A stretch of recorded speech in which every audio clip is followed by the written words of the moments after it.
Perjumpaan Palembang dengan Islam telah dimulai sejak masa Sriwijaya. Tercatat kerajaan ini pernah mengirimkan 2 surat kepada Khalifah Bani Umayyah pada tahun 661 dan 717 Masehi. I Ching, seorang pelancong dan agamawan Buddha asal Cina, mencatatkan bahwa ia berangkat dengan menumpang kapal orang Arab dan Persia ke Sriwijaya. Islam awalnya masih dianut terbatas oleh para pedagang sebagai akibat hubungan niaga dengan orang-orang Timur Tengah. Baru sesudah Sriwijaya melemah di abad ke-11 hingga runtuh pada abad ke-14, mulai terjadi Islamisasi secara masif di Palembang. Selain Islam, di Palembang juga pernah dicatatkan adanya pemeluk Kristen Arab Nestorian pada tahun 1347 Masehi.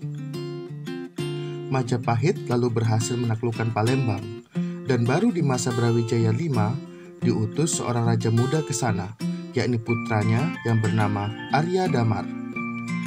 Sebelum berangkat, Arya Damar dianugerahi mantan selir Brawijaya V yang tengah hamil bernama Putri Cina. Ia diyakini beragama Islam. Putra hasil perkawinan Putri Cina dan Brawijaya V kelak kembali ke Jawa dan menjadi Sultan Demak pertama, yakni Raden Fatah.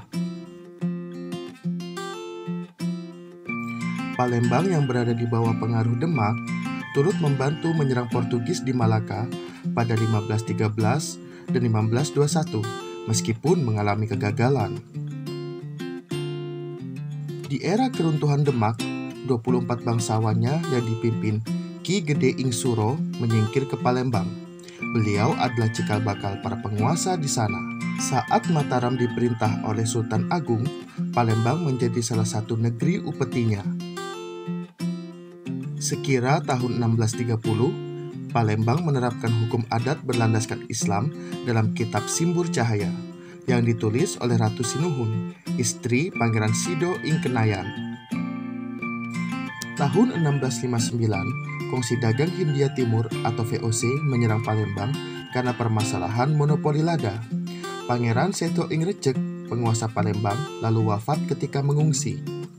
Setelah peristiwa itu, Palembang mengirimkan utusan ke Mataram, namun sayangnya malah direndahkan. Inilah pemicu keinginan Palembang untuk memerdekakan diri. Ki Mas Hindi memproklamirkan berdirinya Kesultanan Palembang di tahun itu juga.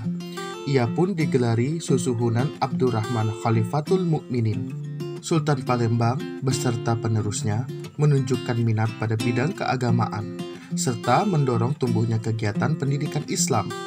Bahkan para penuntut ilmu asal Palembang ikut berkontribusi dalam kelompok sosial pelajar Melayu di Mekah yang dikenal sebagai Komunitas Jawi. Akibatnya, Palembang menghasilkan banyak ulama produktif. Hingga abad ke-19, kota ini menjadi salah satu Islamic Center di Nusantara.